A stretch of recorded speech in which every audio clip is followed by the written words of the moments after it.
crise malienne a éclaté, bien sûr, les pays qui entourent le Mali ont essayé de voir comment aider le Mali et comment s'aider entre eux-mêmes. Puisque si le terrorisme descend vers les pays, donc il y a un problème. Donc pour ce faire, ils ont créé le G5 avec une force militaire qu'on appelle la force conjointe.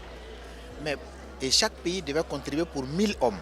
Donc ça veut dire 5000 hommes pour pouvoir justement lutter contre le terrorisme. Malheureusement, pour former cette force et pour mettre en place cette force conjointe, il fallait de l'argent. Il faut savoir quel est le budget. On avait besoin d'un budget pour démarrer. On avait besoin d'un budget de moins de 423 millions de dollars pour démarrer. On en avait ce dont on avait besoin, mais on n'a pas eu. Donc du coup, ce sont les pays maintenant qui financent la force conjointe, les 5 pays. On a eu quelques soutiens des organismes sous-régionaux. Mais en réalité, c'est pour dire que ce ne sont pas des financements qui permettent à la force de pouvoir évoluer de manière efficace. Donc chaque pays finance pour le fonctionnement de la force. Chaque pays s'équipe, paie ses armes pour équiper ses soldats. Et presque tous nos pays, à près de 20 à 25% de chaque budget qui a été mis pour payer des armes, et donc du coup, tout le reste prend un coup, puisque tout ce qui est l'éducation. Et malheureusement, le constat aujourd'hui, c'est que nous, nos pays, ce sont les pays dans lesquels il y a eu le plus de coups d'État.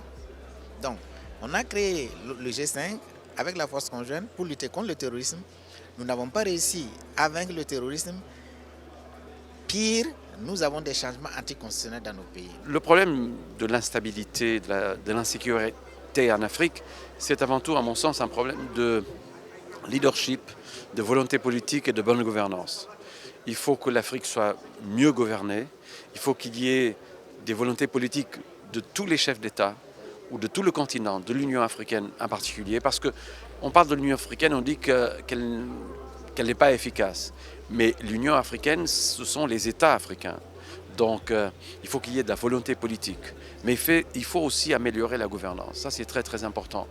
Parce que, vous savez, dans notre continent, on a une façon assez curieuse de respecter la Constitution. D'abord, on la change à notre gré pour un 3e mandat et après on la respecte. Ça, c'est inacceptable. Donc il faut travailler ces volets-là. Bonne gouvernance, leadership politique, volonté politique, pour que l'Afrique puisse aller de l'avant. Tous les instruments ont été déjà conçus. L'Union africaine a une panoplie d'instruments juridiques, institutionnels très forts, mais la mise en place, la mise en route de tous ces instruments-là pose problème. Pourquoi? Parce qu'il n'y a pas de volonté politique.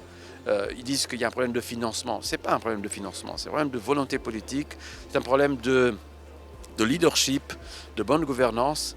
Et tant qu'on n'aura pas réglé ces problèmes-là, on aura toujours des difficultés. Il faut respecter l'état de droit, il faut respecter la démocratie, la volonté des peuples. Et tant qu'on ne fait pas ça, on aura toujours des problèmes.